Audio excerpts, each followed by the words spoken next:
Welcome back to PBR TV. Today we are in MDL's Cobbs Quay Marina in Poole.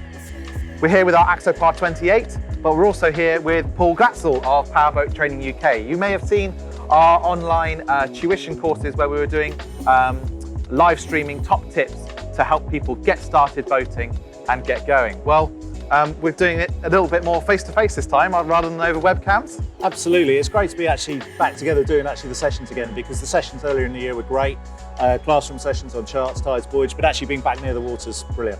Yeah, exactly. So for people that haven't seen the streams that we did together, tell everybody a little bit about Powerboat Training UK. Yeah, well, we're an RWA training centre. We train people to drive powerboats, motor cruisers, jet skis, be they leisure users, commercial, military. And it's taking them from courses like Powerboat Level 2, starting out with boating, through to advanced level, cruising type courses. So the whole range, really. Great stuff. Okay, so let's go through our top tips and hopefully people will find it of use and be safer on the water. Yeah, too right.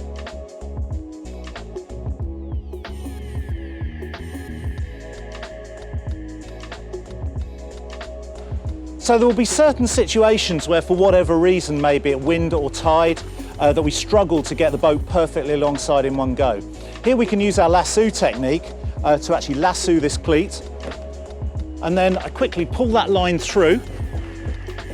Make sure it's not too tight, and then take a turn around that cleat. Figure of 8 and a couple of turns again.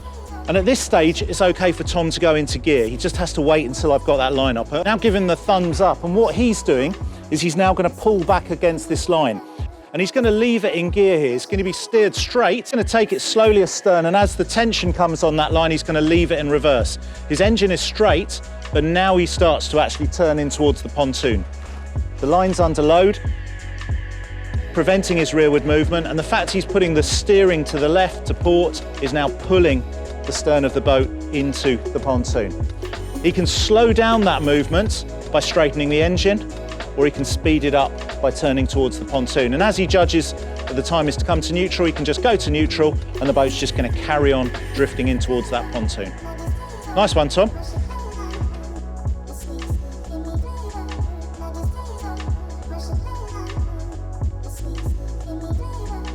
So one of the things we get asked often is how should you as the skipper work with the throttle and the steering?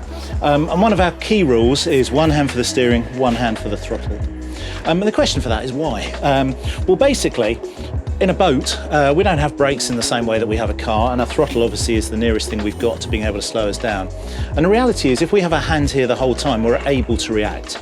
That might be something coming out in front of us, but it could be a gear failure, like steering failure or throttle failure. And the fact that we can actually just move the throttle to the neutral position really quickly is a key safety feature. So keeping one hand steering, one hand throttle the whole time is really what we should be doing.